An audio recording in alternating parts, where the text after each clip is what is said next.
anyone has any questions as we chat, you know, we're going to probably start a little more broadly and then get more specific about tips and conditions. So I'm excited.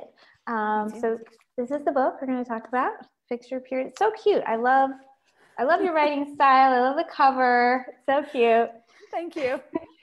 I know. Yeah. The cover is interesting because I can imagine in our wonderful patriarchal society, they were not having any of that. Original cover was just like a pink blob.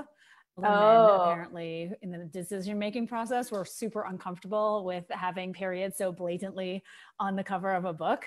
So yeah, that was a fight. No, I mean, I think it came out really great. And oh yeah, I had to work hard for that cover because you know how it is. Women don't even know these problems are a problem in the first place. Periods. Yeah. And I was looking at your book this morning. I was really struck by, and I posted it to Instagram, like the functional medicine world really isn't talking about women's health and periods.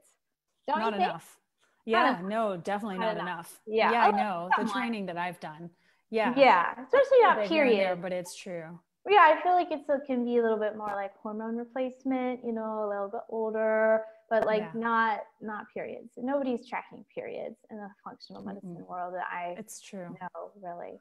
Okay. Yeah, you're right. I mean, yes, I've like seen it little bits here and there, but I agree. It's certainly not being centered at all. No, so it's great. Let me just read your bio for people who don't know you. So Nicole Jardim is a certified women's health coach, writer, speaker, mentor, and the creator of the Fix Your Period program, series of programs that empower women to reclaim their hormone health using a method that combines evidence-based information with simplicity and sass. That's so cute. Her work has impacted the lives of tens of thousands of women around the world in effectively addressing a wide variety of period problems, including PMS, irregular periods, PCOS, painful and heavy periods, missing periods, and more. Rather than treating problems or symptoms, Nicole treats women by addressing the root cause of what's really going on in their bodies and minds. She passionately believes that the fundamentals to healing any hormonal imbalance lie in an approach that addresses the unique physiology of every woman. This is essential to reclaiming and maintaining optimal health and vitality at any age. Nicole is the author of Fix Your Period, 6 Weeks to Banish Bloating, Conquer Cramps, Manage Moodiness, and Ignite Lasting Hormone Balance, and the co-author of the Happy Balance recipe book filled with over 80 hormone balancing recipes. Finally, she's the co-host of The Period Party, a top-rated podcast on iTunes. Be sure to tune into that if you want to know more about how to fix your period. And she has been called on as a women's health expert for sites such as The Guardian, Well and Good, Mind, Body, Green, and Healthline. I should put the link to your podcast in here too. Oh yeah, that's great. Thanks. Yeah. I was just gonna say I should have sent you a shorter bio. You're like, I have to sit here through this whole thing. Oh my goodness, I know. So yeah, we can probably just chit chat. People would pretty quickly learn what you do. Okay. Much. So there's the podcast I just shared in there. I love that you're still doing that. Yep. So let's start with like the obvious place to start. What's your story? How'd you get so interested in periods? I know, right? Seriously, this is definitely not something that I grew up thinking I was going to be doing. Had no plans to be the period girl. So but I was, in that I had so many period problems as a teenager. I was the quintessential teenager with, all the issues. So heavy that I was toweled down on my bed at night during my period, and so scared that I was going to leak through my clothes at school. And I had really bad pain that would keep me home from school a lot of the time. And my moods were crazy. That might be just teenager stuff, but it was a mess. And I also ended up having really irregular periods. They started coming like every 3 or 4 months. And I just got to the point where it just was unbearable and impossible to live my life. And I was put on the birth control pill, and that created a whole host of other problems that I didn't even know were possible. And I dealt with all of those for a number of years into my early 20s. And it wasn't until I finally saw an acupuncturist through the recommendation of a friend of mine that my life started to change, because I had been seeing doctor after doctor and nobody had connected the pill with my period problems. And so as a result, doing acupuncture and really just sort of learning about nutrition and how it helps your body. I mean, I was completely clueless. So that really was the catalyst for the change that I needed to see in my health. And that's how I got into this work. It was a very slow process. Okay. Yeah. And what I like about your story, or kind of want to point out, is like, I think you were so common that like so many women go through. Like I think you were in the TV world, right? Like TV production or something like that. I did. Yeah. You were like, chasing your dream and like doing the thing and like, and probably just like so many women, you were just like, this inconvenienced by this thing, which most women just kind of get on birth control often. We see this all the time. They stay on for 20 years. Exactly. And I probably would have if I hadn't had all of these problems that were completely disrupting my life. And I forgot. I used to do film production, and this was not the goal at all. Yeah. But then I became so passionate about it. And when I realized that I was clearly not the only one going through this, and there had to be a better way, then that was it. I was sold. And here I am. That's awesome. Yeah. You didn't let go. Well, maybe let's share a little tidbit before we get broad, which is, why didn't you do well on birth control now that you know what you know? Yeah, I mean, I think that, I will say, I'll preface this by saying that there are a lot of women who take birth control for years on end without incident, and we're all different. But for me, what everyone needs to understand is that when you're taking hormonal birth control, almost all of them, minus the Mirena IUD, the mechanism is that it stops ovulation. So when you stop ovulation, you're essentially turning off a pretty vital process in the female body. And when you're not ovulating consistently, you're not making estradiol, you're not making testosterone and progesterone, definitely not in the amounts that you really need them. And so when you're not making these critical hormones, you start to run into problems. And oftentimes, there are mood issues, libido issues, cognitive function. A lot of women notice gut health related issues, and then chronic yeast infections, urinary tract infections, hair loss. And this is because the pill also impacts our gut health, our microbiome, and it changes the way we absorb certain nutrients. So of course, this will affect our skin. It'll affect our hair. It changes the way our thyroid functions in many cases, causes problems with how our liver functions. So there are multiple side effects that are associated with it. And for some of us, we might not notice that for a number of years. Mm-hmm. And for others, we notice it pretty quickly. So it just depends. And for me, it was pretty quick onset of symptoms, and they got progressively worse, because when you're just operating for years on end at this hormonal or in a hormonal deficit, things are not pretty, because those hormones impact so much, not just your sex drive or your menstrual cycle. They impact, like I said, your cognitive function, your bone health, your heart health, your cardiovascular health. So there's a lot at play. That's a great explanation. I really appreciate it. I was also one of those young girls who was put on birth control, and also didn't, like, I had ovarian cysts in high school, put on birth control, but didn't tolerate. I think it was only on a few months or something. I don't even really remember why, but I was just like, I'm not doing this one. I'm not way smarter than me to know that. Yeah, you were way smarter than me. I just kept on taking the abuse. I don't know why. It's crazy. Oh yeah, no, yeah. People may have more questions about it. Do you have any tabs you can close? I feel like our connection is a little choppy. I don't know if it's coming. Is it really? For you? Let me see what else I can close out. Just my internet has not been amazing here. Hang on a second. Oh, are you traveling? I'm just going to yeah, I'll tell you in a second where I'm at. Hold on, I'm going to mute myself.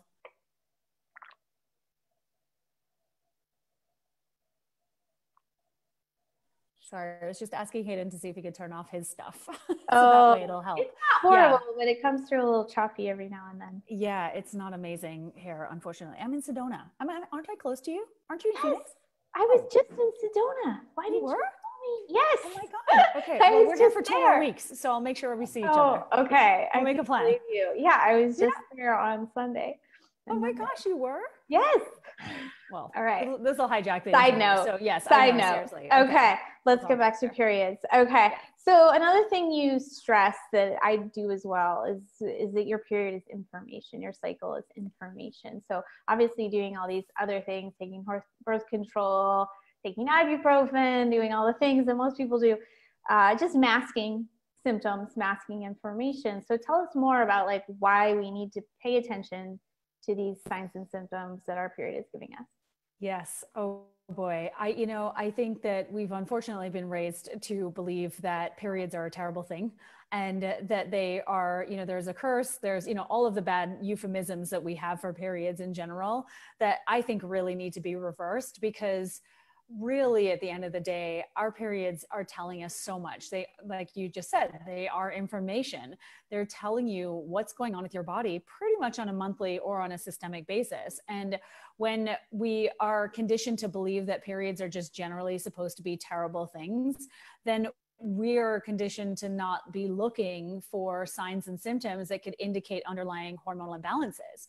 And so with your period, for instance, if you have a heavy period, if you have a period that's longer than 7 days or shorter than 2 days, if you have a cycle that's shorter than 24 days or longer than 35 days, all of these are indicative of underlying problems. And if we, not only with your hormones, but just with your entire endocrine system, with your environment potentially as well.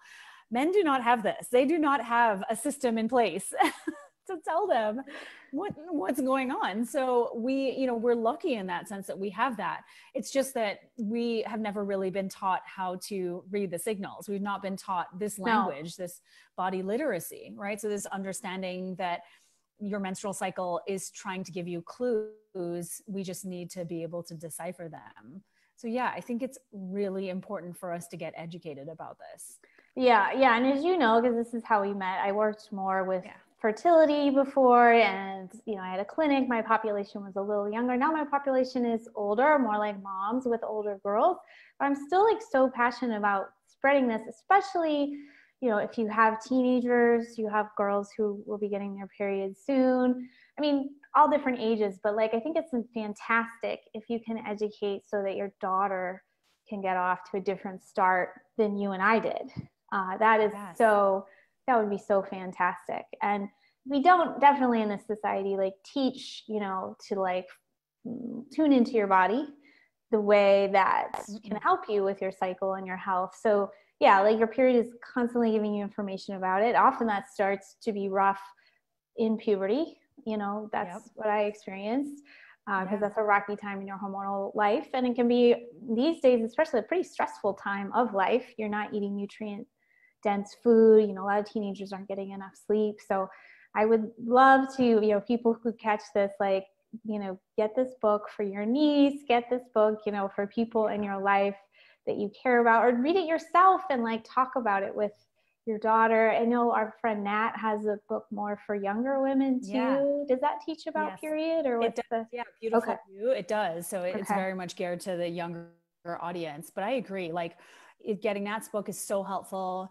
Even if you just read the first 3 chapters of my book, like it's like menstruation re-education. It's what we all needed a long time ago. And I just feel so passionate about this because what happens for so many of us is that we go into puberty and teenage years and adulthood with this, with this shame, embarrassment, mortification, just frustration, all of these negative feelings directed at our menstrual cycle and our female bodies. And that is really problematic over the long term. It completely disempowers us and leaves us in a place of having to just go with what the doctor says or do what the doctor tells us to do because we don't have the information to make educated decisions or make informed decisions about our healthcare. And that is a humongous problem, as we well know. I mean, that is why health outcomes for women, and then on top of that, women of color in our society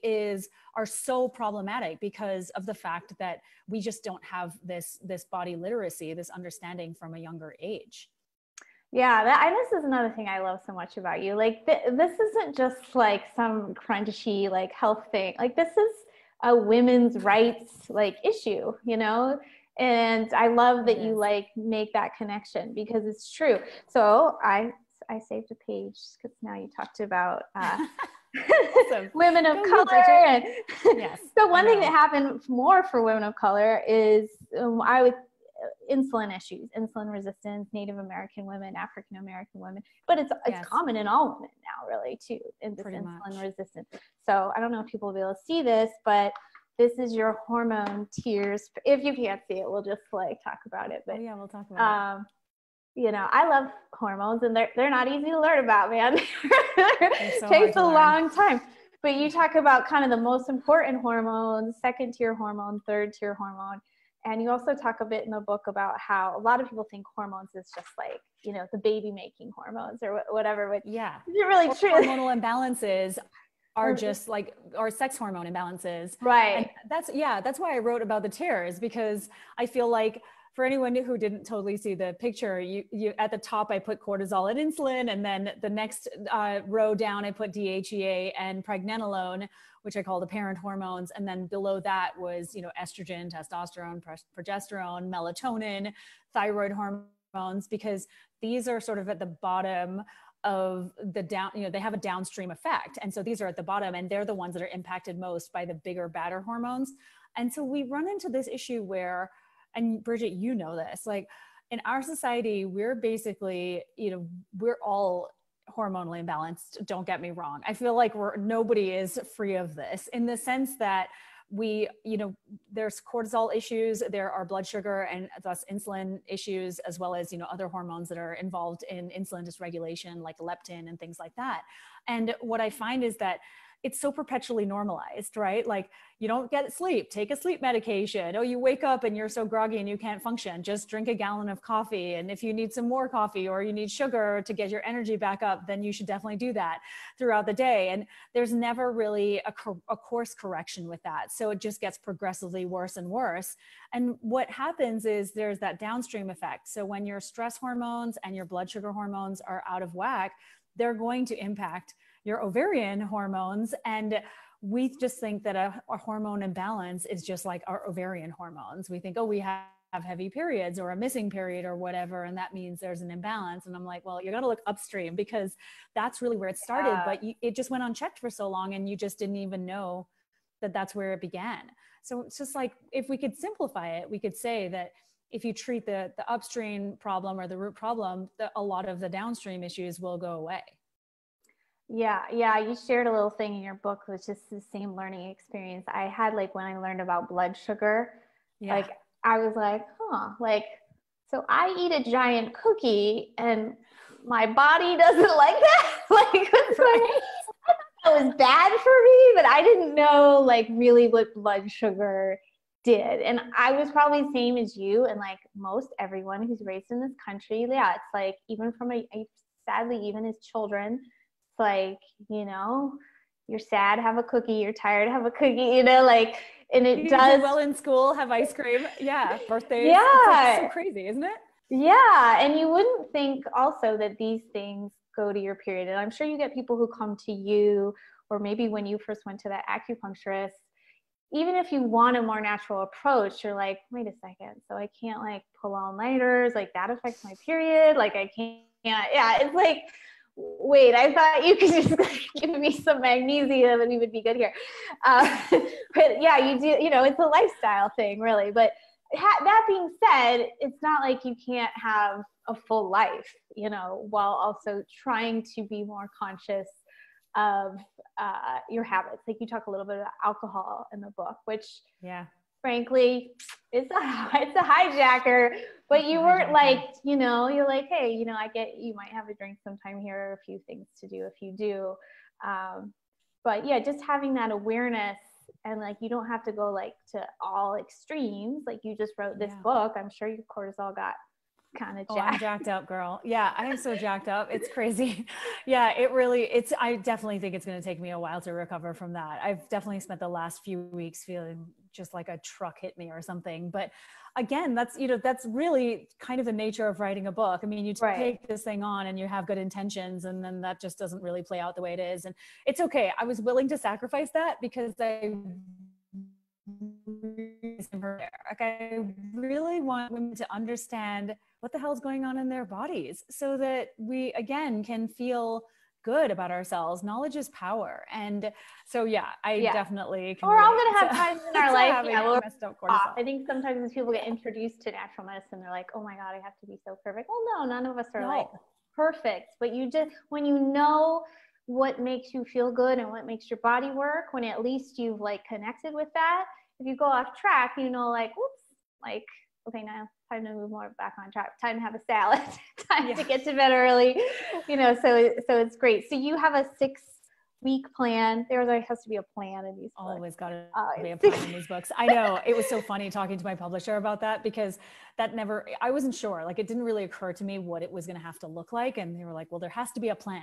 So it's like 28 days or however many weeks. 2 weeks to skinny or whatever. Yeah. But that's okay. We get the formula, but I like yours is realistic, 6 weeks. So you cover every week a different area of really kind of root cause medicine. I wonder if you could like touch on the 6 things and maybe like an interesting little tip or tidbit from each one.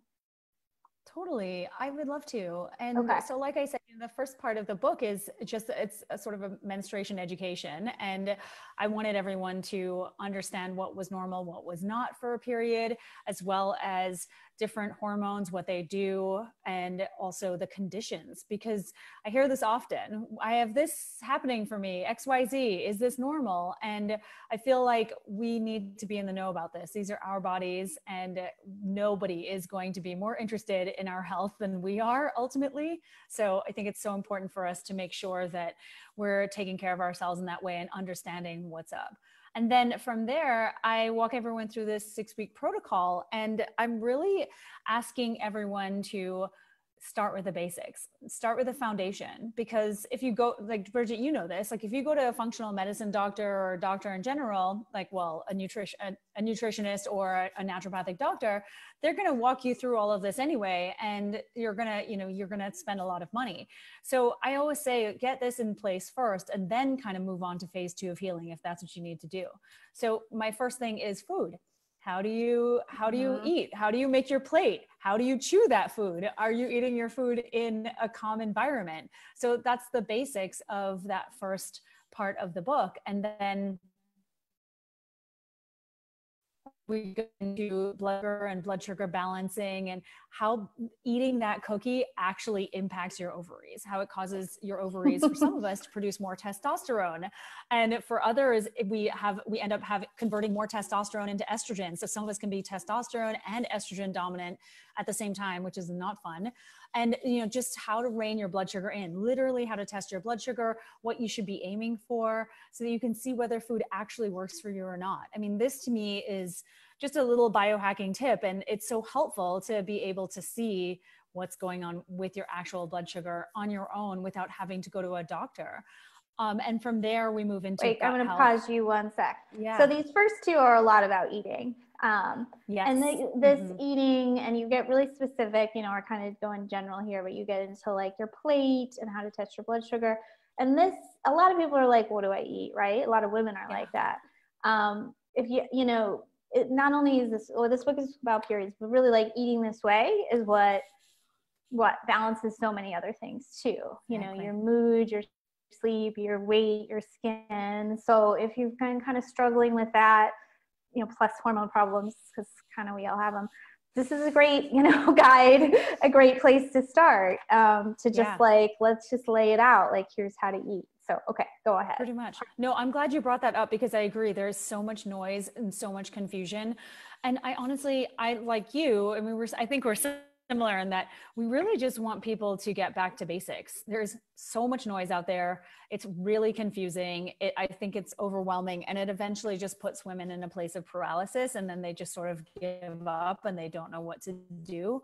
And so I really just wanted everyone to like focus on getting, half their plate as, vegetables, mostly leafy greens, and, and maybe like a little bit of, carbs, like but making sure that you're switching up the protein and the fat and having more of the veggies, and seeing how you do. This is so much about coming back to yourself, coming home to your body, and really figuring out, how do you feel when you eat something? We constantly are looking outside of ourselves. We're looking to others for advice on what to eat. And they're telling us, well, this is how you should feel when you eat this. And then we don't feel that way. And then we don't trust ourselves. And so I just think that it comes back to our unique, innate,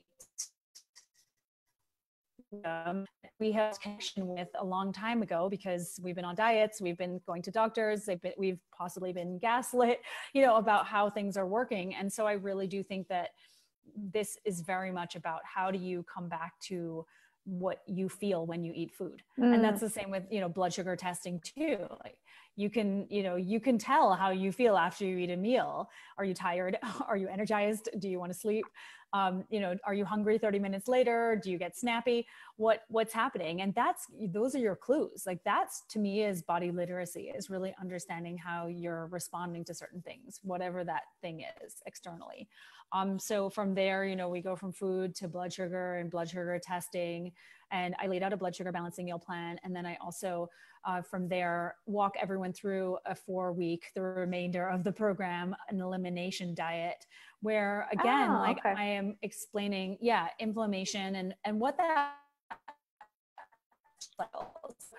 like, I'm sharing anything revolutionary by any means, but it's very much tied back to your cycle and your period in general, and how it shows up from that perspective, how it shows up in your body, whether it's, your hormones and they're imbalanced, or period problems, or different conditions, and why your food and your blood sugar and all of these, things are connected to your cycle. And so from there, we just go into liver support and liver detoxification. And then I talk about stress and sleep, which is a big one, as we know. And then thyroid, and how your thyroid is intricately connected to your period. And it's incredible to me still that doctors are not testing thyroids when women are having multiple miscarriages, or, there's low progesterone and they don't realize that's connected to low thyroid function. And, there's so many issues here that we're not dealing with, that, again, I want to give women this information so they're armed with it, and they can go to their doctors and they can say, well, I've read this and there's actually scientific studies to prove it. So can we work on this instead? And really advocating for themselves. Yeah. Well, I of course love the liver chapter, since we talk a lot about detox. And as I look back at like my own story with mold and like my hormones really being off, I did clean up my diet. I did clean up my products, stuff like that you talked about in the book. But I think that like core toxin was still there and not enough liver support. So I think that's a part of the conversation that's missing quite a bit. And then I love the thyroid piece. Like, even when I was doing fertility, to me, now I know the thyroid well, but like when I first started with the thyroid, that is also a lot to take on.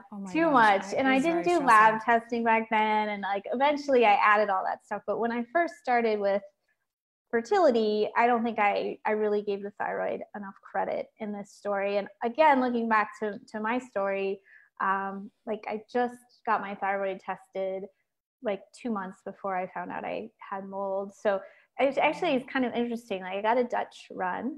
It's a hormone test you talk about in your book. Yeah. And it indicated I had some low thyroid. So I got my full thyroid panel, and it indicated I had Hashimoto's. And then I got sicker and I found out I had mold. So like these things, like they're all very much connected, and then I went on to like gut testing and all that. And that, as I look still at my story, like my hormones are much better. A lot of things are a lot better in my body, but I still have some thyroid conversion issues, probably stress, but also I'm sure my liver is still like not the it's pretty good, but it still might not be the happiest. Its thyroid is complex. So I'm really glad you covered it and talked about how important it is. And yeah, I love you mentioned miscarriage. Like, that's a huge issue. I think it's still like you so overlook, like, of course it's like a tragedy, but it's not just a tragedy. It's also often a hormone imbalance. So you need to know about that, or you're going to go through it maybe 2-3 more times. So it's really important. So I'm glad you included that. And like, if you're listening and you're wondering, well, is there something wrong with my thyroid? I just wonder, you cover a lot of that. You cover thyroid support and supplementation. And like the optimal ranges. Like that's the other thing that I think is a huge disservice to so many women. I know you know this too, but the fact that we are, you know, we're unaware of what's considered optimal for thyroid function, and or just having like a baseline, because right now the current medical ranges, or the conventional medical ranges, are just not at all ideal.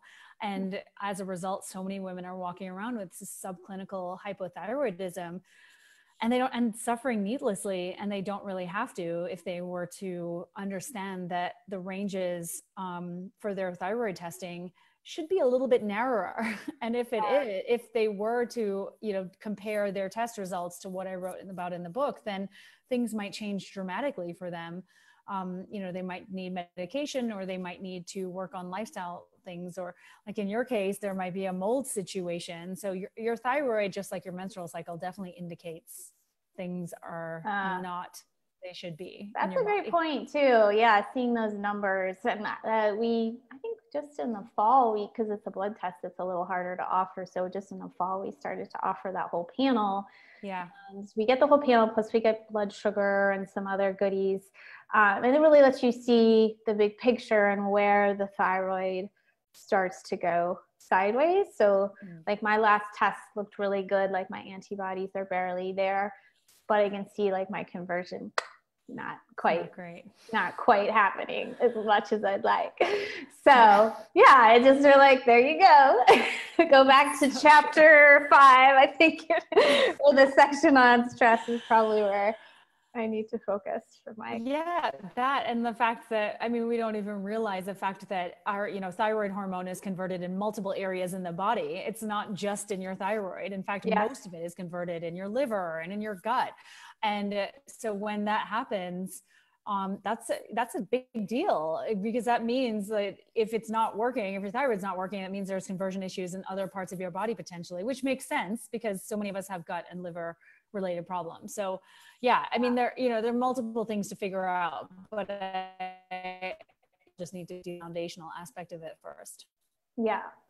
So we're going to wrap up kind of soon. So if anybody has a question on, let me know, or Nicole, if you have any stuff you want to make sure you cover, I'll show again the site with the book info. Maybe we should show your main. Let me see how it's going.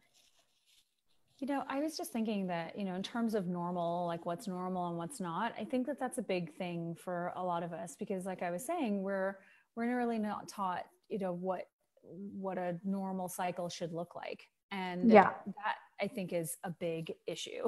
And so for so many of us, we have these, like we have periods that are just so disruptive to our lives. And I think that one of the biggest concerns is period pain, and the fact that we don't really have like a clear way of dealing with that in modern medicine. It's really just like a Band-Aid, which is the birth control pill. And it's sort of it's just given to you to shut your body up. But again, that's, you know, what I want everyone to know is that your body is telling you something. And, you know, when we go to the doctor, if we have back pain or uterine pain or something like that, not uterine pain, but like ankle pain, whatever, headaches, they'll do something about that, generally speaking. But I've just found that, you know, when you go to the doctor and your uterus is the cause of your pain, that's when we really run into issues, because that's often just so dismissed. And somehow your uterus is not indicative of underlying problems when it's causing you pain, yet your back is. And so I think we just really have to shift that narrative and believe women when they say that they're in pain, and help them do something about it. Yeah, exactly. So I think did you take this picture where you're from? Yeah, in Antigua. Okay, yes. It's so adorable. Thank you. Another thing, people. Yeah, so Nicole's from Antigua. Is that? Yes. Like no, yeah. I mean, that's just such a cool part of your story too. And then you've been in New York for many years now, right? Many years, yeah. I know, 10 years. It's crazy. Okay. Yes, I know. Those are all cousin and friends that I grew up with. So yeah, I know. I recruited everybody over a weekend. I was like, guys, we need to do this. They're all so adorable. Well, I feel like we covered a lot in a short amount of time. So thank you so much. I really appreciate it. And Yeah, the book is on Amazon, or you can go to Nicole's website, other places that it's at. Do you have any other? I just always like it's probably on Amazon. It is. I know, right? It's everywhere. Yeah. It's on all the bookstores. Oh, good. Okay. Yeah. I've been a big fan of getting people to go to IndieBound or, Nice. bookstore.org or bookshop.org, just to get books from independent bookstores because they're really struggling right now. So True. Yes. Yeah. Hopefully they're opening back up and all that good stuff. Yeah. Yes. Yeah. Exactly. Well, thanks so much for Nicole for coming on. We really appreciate it. Thanks, Bridget. And thanks to everyone who's online. Bye. Bye.